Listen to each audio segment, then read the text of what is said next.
Okay. Hello, Miss. Good afternoon, good night, or good morning. I don't know. Today I will present my final speech. I tried to record a video call by sharing my screen, but it didn't work out. So my best friends is helping me out by sharing his screen with the stylus and moving them as I present because my computer wasn't working properly. So this was the best solution I could find. He's strictly helping me switch the stylus without giving me any help with the talk itself. And I will be doing all the speaking while looking at the presentation on the screen since I couldn't share it myself. So let's start. Today, I'm going to talk about changing the myth of laughter as medicine. The next, please.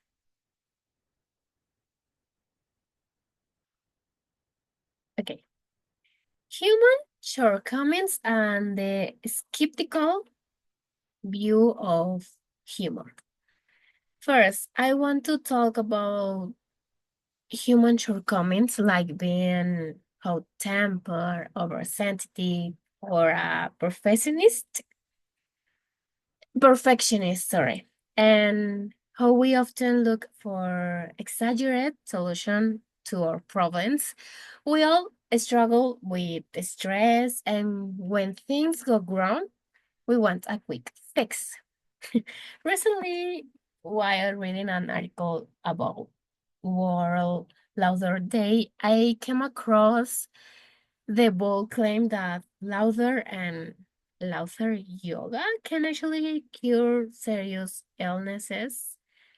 Frankly, what bothers me the most is how easily people exaggerate trends.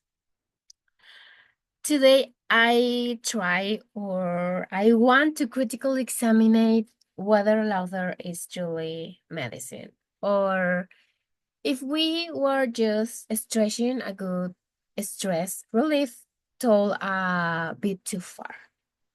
The next, please.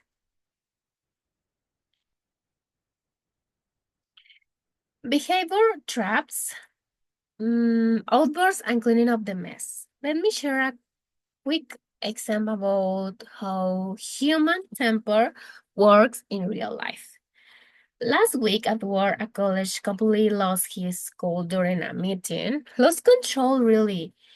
We were all wondering what had set him off his time, but he made a big issue of a minor delay and told another employee of right in front of everyone. It was a totally inappropriate. Later, someone brought it up privately with him, and luckily he took it pretty well.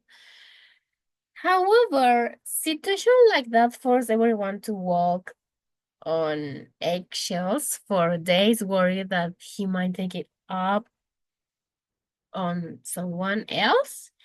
In the end, the rest of the team had to step in a pick of the pieces to clean up the emotional mess.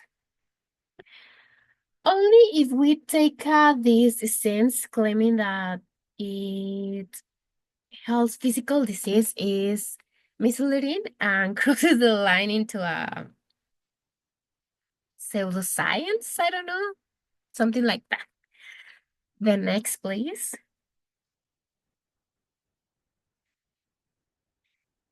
Louder yoga and the fake loud dilemma. Let's look at the claims made by Dr. Madame Katarian, who founded the louder yoga movement. As I was reviewing the text, I discovered that Dr. Katarian had started that the body cannot distinguish between fake and real laughter. He argued that as long as the laughter is deep, it provides the same benefits. The same benefits. Honestly, I found that idea a bit hard to swallow. And a friend asks me whether I believe artificial louder or artificial loudering in a louder gym could genuinely reduce stress. And I told her it felt a bit ridiculous and would dry over my head, really. While I'm I release some physical tension through the real theory, pretending to laugh out loud in park feels more like forces cheerfulness than a genuine medical breakdown. The next, please.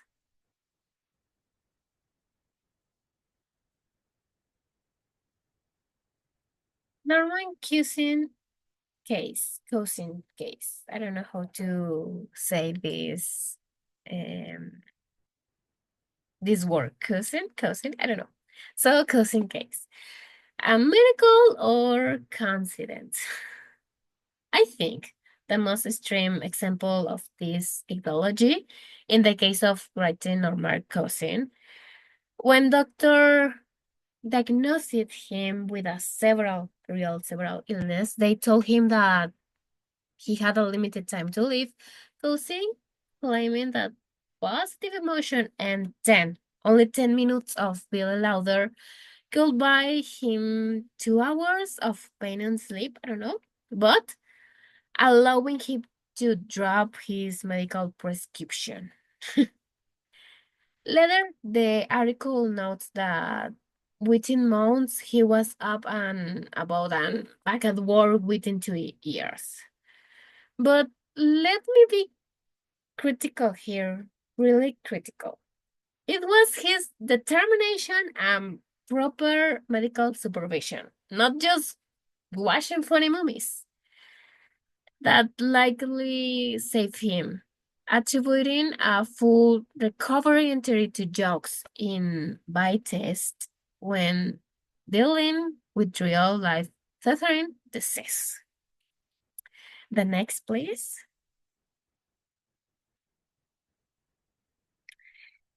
The social limit of humor and bad jokes.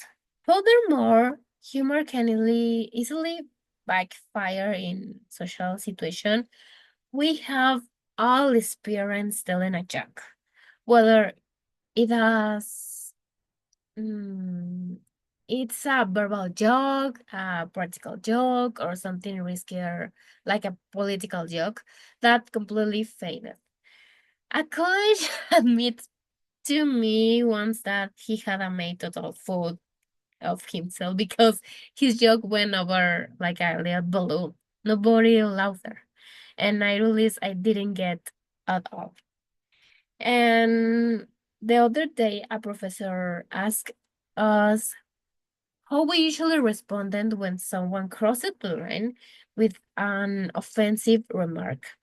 And many, really many admit they just try to brush it off because making cute just jokes, sorry, just isn't done.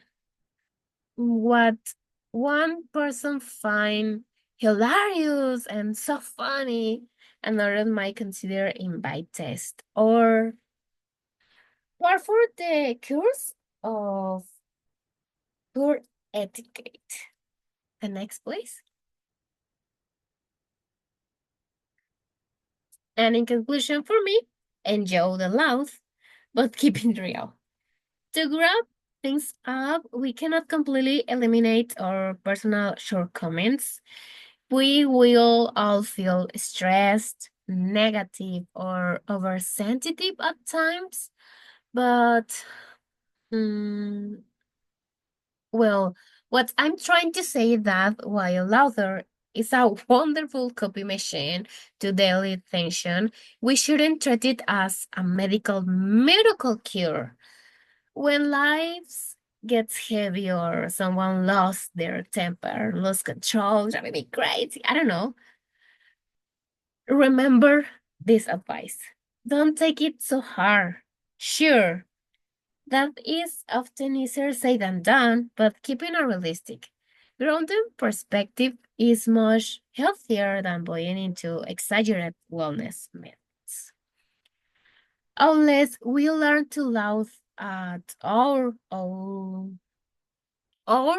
all daily mistakes without expecting magical cures. We won't achieve true emotional balance. So only enjoy a good laugh to let off steam, but keep your feet firmly on the ground. The next, please. Okay, miss. This is my speech. This is my opinion, my conclusion. And this is all for today. Thank you for your attention and have a nice day or have a nice good night.